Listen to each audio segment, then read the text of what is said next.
Doctor Saurabh मुझे ये बताइए, ये जो अभी खुलासे हुए हैं, अब जब पॉलीग्राफ होगा और नार्को होगा तो उसमें क्या और पुख्ता ढंग से ये जानकारी सामने आएगी, क्योंकि ये बातें वो मान रहा है, लेकिन नार्को टेस्ट में और पॉलीग्राफ टेस्ट में क्या होता है सर, दोनों में अंतर क्या है?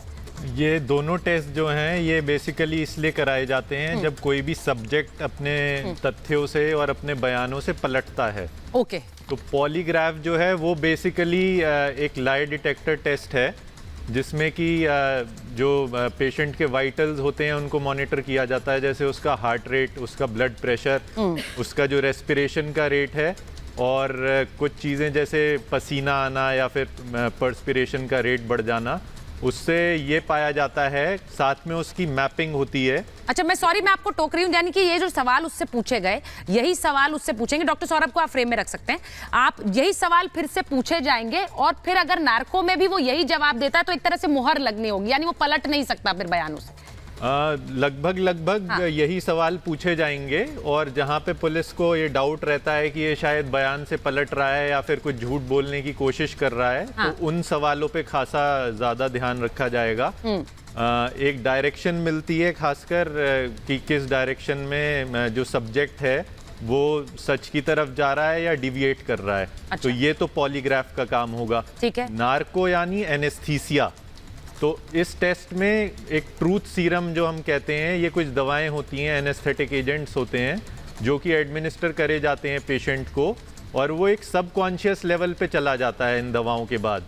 और ज़्यादातर स्टडीज़ में ये पाया गया है कि पेशेंट अमूमन सच ही उगलता है इन दवाओं के एडमिनिस्टर होने के बाद, क्योंकि वो ऐसी स्टेट में आ जाता है कि झूठ बोलने की प्रोपेंसिटी काफ़ी कम हो जाती है मरीज़ की। अच्छा, तो यानी अब जो मैं ये तस्वीरें दिखा रही हूं, ये कुछ सवाल पूछे गए हैं और वो सवालों के मिलान नार्को और पॉलीग्राफ के बाद भी किए जाएंगे, क्योंकि अगर वो झूठ बोलना चाहे तो वो इन सवालों से मुकर नहीं सकता है। जैसा डॉक्टर सौरभ ने बताया कि उस स्टेट में जिस तरह से वो जवाब देगा वो उन एक तरह से पूरा सच खंगाल कर सामने रख देगा। मैं इसी पर अब आ रही हूं। डॉक्टर निशा, जरा बताइए, जब वो ये कहता है कि मैं उसके बाद शव के साथ बैठा और मैं हंसा और मुझे लगा कि आफत टल गई, आफत टल गई, यानी कि उसे किसी तरह का कोई मलाल नहीं है। गुस्से में अगर कोई हत्या कर दे तो उसके बाद उसे लगेगा मैंने क्या कर दिया, ये बैठकर हंस रहा है। इसीलिए इसकी साइकोपैथिक टेंडेंसीज की बात की गई है। कहते हैं जब lower level of ACC, sir को भी पता होगा,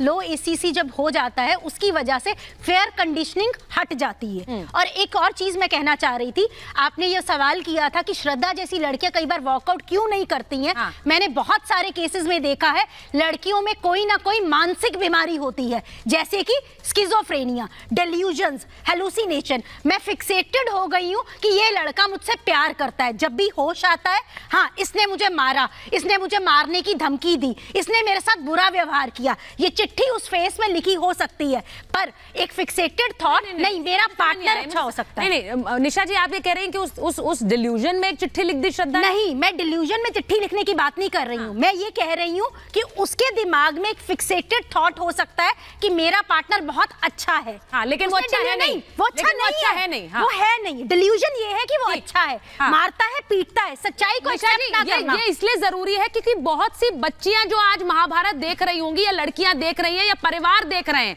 उन्हें ये समझना चाहिए कि ऐसी एक सोच लड़कियां शायद रख सकती है, लेकिन अगर वायलेंट टेंडेंसी है, हाथ उठाया, मारपीट की, गाली गलौज की, तो वो आगे जाकर उससे ज्यादा बढ़ सकती है। निशा, बिल्कुल बिल्कुल सही है कि अगर एक इंसान एक मिनट, मारना एक बीमारी है, मारना एक बीमारी है और इसका कोई इलाज नहीं है। अपने एग्रेशन, इंपल्सिविटी पर अगर कोई इंसान कंट्रोल नहीं कर सकता और अपने मुंह से आपको मारने की बात बोल रहा है तो इससे बढ़कर तो कुछ हो नहीं सकता। और जैसा आपने कहा, ये लड़का घर जाता था, घर जाके इसके माँ बाप से बात होती थी, जैसा कि उसने श्रद्धा ने चिट्ठी पे लिखा है। तो अगर देखा जाए, रिलेटिव्स, फैमिली मेंबर्स अगर साथ में ये बोल रहे हैं कि इसे मारो, तो आप सोच सकते हैं। एक और चीज, डॉक्टर सौरभ, एक और चीज ये है कि वो लिख रही है कि लड़कियों को ऐसा लगता है कि भाई माता पिता को तो पता है तो मार थोड़ा ही देगा, माता पिता को इस रिश्ते के बारे में पता है, वो तो जानते भी है हमारे बीच में लड़ाई होती है, तो शायद उसे लड़कियों को क्या ये लगता है कि जब माता पिता को पता है तो जान थोड़े ही ले लेगा, लेकिन किसकी क्या प्रोपेंसिटी हमें नहीं पता है। डॉक्टर सौरभ?